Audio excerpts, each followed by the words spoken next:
Urgent weather message. The National Weather Service in Cleveland has issued a severe thunderstorm warning for Holmes County until 5:30 p.m. Eastern Daylight Time.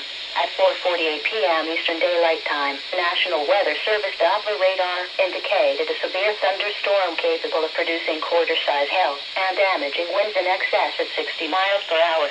This storm was located near Berlin and moving east at 35 miles per hour. Locations impacted include Walnut Creek, Winesburg. This is a dangerous storm. Seek shelter inside now and stay away from windows.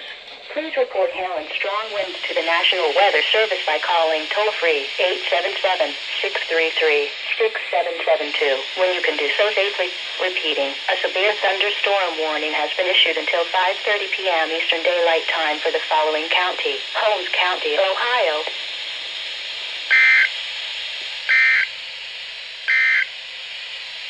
Urgent weather.